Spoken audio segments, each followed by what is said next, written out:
All right, Mike and Walt here, or Walt and Mike, I should probably do it that way. Here with the Day 2 wrap-up of the 2013 famous smoke shop Cigarnival. The party is actually still raging on right now. Yeah. We left a bit early. I've got a moderate drive home, and Mike's... He has a moderate ride home. Yeah, I'm about an hour and a half out. Mike's, between 3 and 4 hours, depending on traffic. Okay. So we left the event at the end of the cigar distribution for the one-day passes. I think we might have hung out maybe an hour after that. But the party's still raging on. Everyone's in the casino having a great time under the food tent. I mean, just everyone seems to be having a very good time. And we're going to go head out and get on the road. We said our goodbyes to a handful of people. It was really tough, tracking everyone down that we knew because everyone was so spread out. But I don't know, Mike, what did you think of the primary festivities, today? It was great. I really like it just because of the camaraderie that you can have there at Famous. It's more open. It's more, you get to meet the manufacturers and you can actually talk to them a little bit, for a consumer coming in. I like that aspect of it. Now, we were talking, you'll probably go into more detail, but like the Cigarnival aspect of it was absent this year. But I'll let Walt tell you all about that. But yeah, other than that, I mean, it was great. I mean, with the big tents that they have, the VIP just amazing back there, people. I mean, if you can afford it, that's just amazing. I mean, they really did that good. So the Cigarnival part of the whole festivity was absent this year. In years past, the VIP tickets the night before on Friday, they got to see some stage shows. Maybe there'd be a magician or belly dancers or what have you. And then the day of the event, you've got people on what are they called? Stilts. Right. You've got people juggling. You've got different acts. Going on, all with this carnival theme. And this year, all of that was gone. They replaced the live acts with live music, so it wasn't stage shows per se. I think that was a welcome change. I appreciated hearing the live music over watching random acts bounce back and forth. Watching magicians and comedy shows really aren't my thing in this sort of setting. So I like the live music. I think it added a lot to the atmosphere of the event.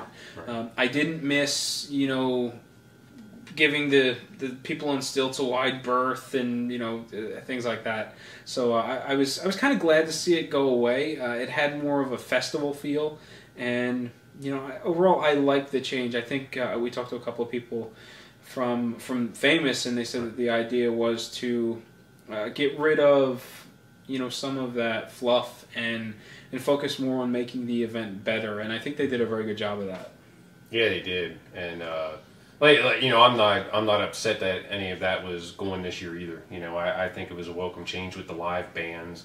I'd rather see the live bands up there performing, random acts, all the time rather than even having just a DJ or something there.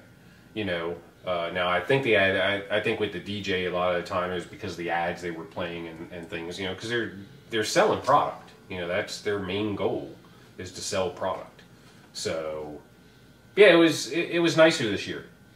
The ads were a bit surprising. I mean, in the past, they'd get on the microphone, they'd talk a little bit about what was going on, and it was kind of like an hourly update.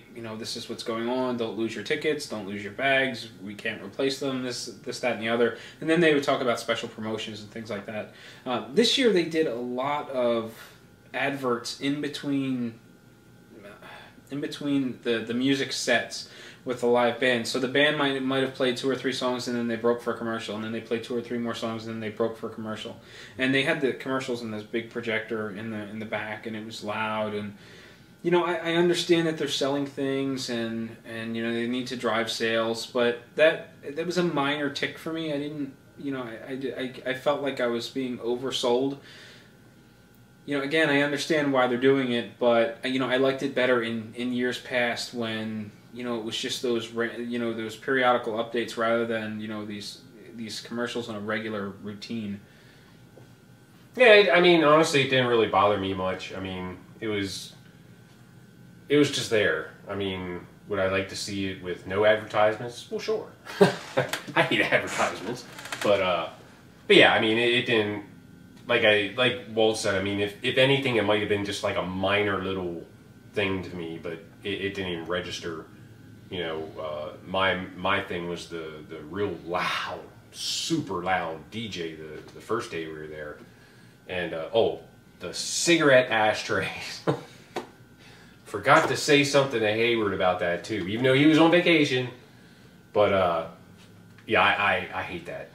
I don't think you'll ever see full-blown cigar ashtrays there. I remember years ago when I attended my first Cigarnival, or back then it was just Cigar Expo, and they set out these beautiful ashtrays, you know, Ashton, Oliva, you know, whatnot, and you know, before the night was over, all of them disappeared.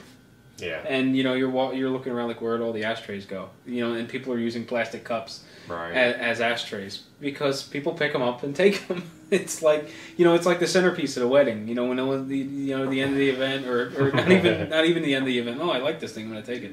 I have a big enough bag. So you know, I don't think you will ever see anything more than those cheapy plastic ashtrays because they won't disappear. And you know, I think it's important that they have them. Even though this is all outside, I still feel weird about throwing a cigar butt on the ground.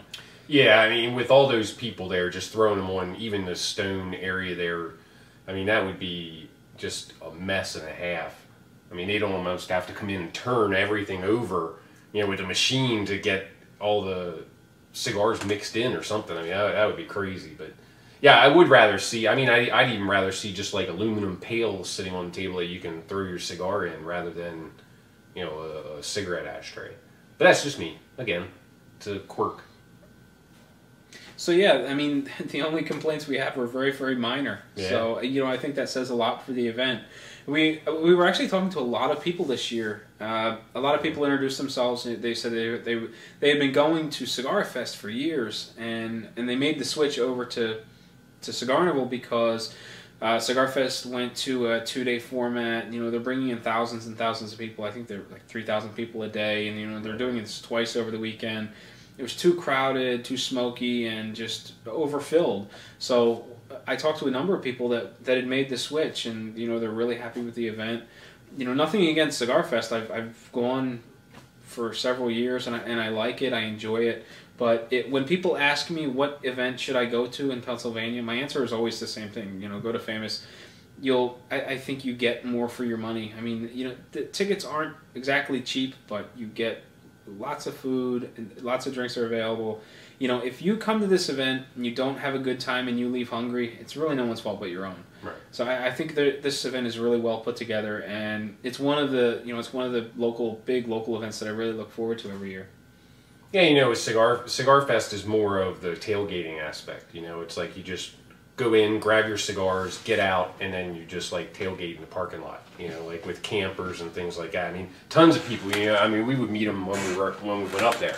You know, it's like that's what they were doing. You go get your cigars and you go out to your camper, sit out there, and everybody has a good old time. You know, cooking food and everything else out there. Where we're famous with Cigarnival is more of everybody does everything right there. You know, you don't feel the need to rush around and zoom out of there. You stick around, go in the tent, you know, have your food, everything else right in there. So it feels more like a cigar party as opposed to, you know, a bunch of cigar smokers in the same place. Right. And the manufacturers walk around, you know, and people stop and talk to them, and it's like, you know, they're more than willing to talk to people, and you know, it's great. This industry is great, I think. So I think there was a little bit of a rise in attendance this year. I think they sold more tickets. Things are a bit more busier than in years past, but again, I don't think it was overdone. Right. There were lulls in the action, so it was easy enough to get in and talk to manufacturers and talk to your friends and not feel like you're being pushed around because, you know, there's this mass of people walking through the tent to collect their cigars. So, you know, I think they may be getting close to that sweet spot as far as attendance before it becomes a burden. Right. So as long as they don't start inflating the attendance too much in the future, I think that they're on track to continue successfully year after year. And it's just a well put on event. And I do want to say for the people who are watching this and are wondering where's all the interviews with manufacturers, Juan and I were talking about this there too. You have to remember IPCPR is what, 2 weeks? Yeah. So it's kind of like nobody wants to talk about anything. So you'll see a lot of those interviews and everything coming up with Jerry and Brian down there. Yes, if you're looking for new information about new cigars that are being released, check out our IPCPR coverage coming later in July. We did get a couple of manufacturers on camera. We've got Glenn Loop from the CRA.